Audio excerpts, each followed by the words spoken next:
All right, YouTube tells me I should do more shorts, so I'm trying, guys. So I got an amp clamp on a wire coming off my battery. I just installed the relay that's behind my amp clamp. So I got this light on top of the truck, and it was wired to just the cigarette lighter by the previous owner, for simplicity. And it's right there. I know it's a little dark in here. So that, I wired a relay so that that just turns the relay on, and the relay grabs power off of the battery, and then the light is grounded right there on the factory ground posts. The weird part is it's blowing the fuse for the cigarette lighter, and it's a 15 amp fuse, so I thought I should probably check and see how many amps this thing draws, and it's only drawn like 5.5 amps or so. I don't know. Obviously, if it goes for a while, it must draw more because it gets hot, you know? It's a sweet rotator light, you know? Real expensive. But yeah, I don't know. Weird. Not really sure what's going on there. So anyways, hopefully this helps somebody. Put a relay in if you're popping a fuse because something's drawing a lot more current than what a little cigarette lighter can deal with. But I also, the wiring is upgraded, right? It's like, 10 gauge wiring or so, maybe 12 gauge down to the wiring to the, let me see. Yeah, that's like maybe 14 or 12 gauge or something going. This is just like trailer brake harness that I ran back there. We ran it up the headache rack, this homemade headache rack he's got. We ran it up and down to the bottom. This body is gonna go at some point. It's gonna get going. Yeah, still only drawing if you can see that, it's drawing 5.5 just about. So yeah, not really a lot of amperage. The cigarette lighter should have taken that, but whatever. It works. This jumble mess of stuff. Got the Banks brake stuffed over there. It's got plow module right there. Or no, sorry, plow module there, Banks brake module over here, then the Economine right there. Lots and lots of work. Anyways, hopefully this helps somebody, Maybe I'll do a relay wiring video maybe next.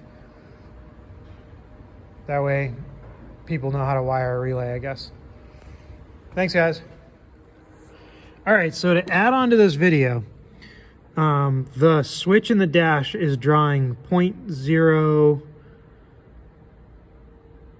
what's that, like a tenth of an amp maybe? Something like that.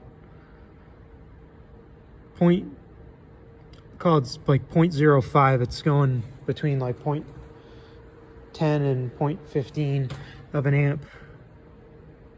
So like a tenth of an amp. It's drawing a tenth of an amp to turn that relay on to, and it's drawing about, 5 amps, 6 amps off the battery right now. So I'm sure when it's running, it might draw a little more because there'll be more power, but the thing's flying without, it actually being running. So that's pretty good. Anyways. All right, so coming back to it.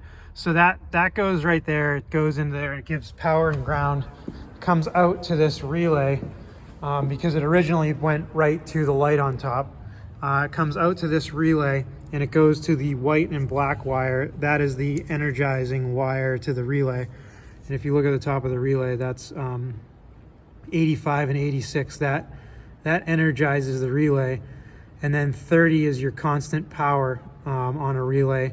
That's always your constant power, and it should be a fused power because this I have a fuse in here. This comes right off the battery, goes to the relay, and then it sends power out through the blue wire, which is your 87 wire, and then 87A is this yellow wire. So if you put direct power to this with the relay off, it would in theory send power to the light. So if you wanted to test to see that the wiring was good from this relay to there, you could do that. There's other ways to do it if you unplug this and had the means to jump out the relay, which I have tools and made tools to do. So let me know if this video helps you with your relay wiring. Relays are really great if you're running light bars that are old incandescent bulbs or little motors in them. They're really good for sending direct power to them from the battery and having small gauge wiring to deal with down here to the dash. Now I have a switch panel. I got a switch panel that goes where the four-wheel drive switch would normally go.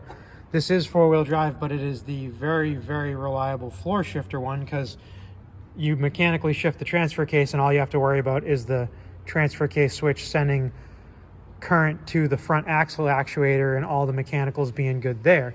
So in my opinion, it is more reliable. So hopefully this helps somebody. I will be putting that switch in at some point. It has 4 switches, so don't know what they're all going to go to. One of them is going to be that light up there. Whether I keep this body is not staying. I've already said that many times. When I get rid of this body, whatever goes on it, it will still have some kind of emergency lights, whether it's in taillights of a truck bed or mounted on a truck body or in the grill here, kind of like the other service truck. I think I got a video somewhere. I got some B-roll video of the other service truck. Yeah, but anyways, hopefully this helps somebody. Like, comment, and subscribe. Let me know what you think down below, good or bad. You know, it's a family and community here, especially if you can joke around with me in the comments. It is much appreciated, you know. So let me know if you want more videos on this truck. It has not been featured on the channel yet. I have videos that are recorded from repairs I've done on it. Let me know if you want to see any of them, and I'll see you on the next one, guys. Thanks. See you later.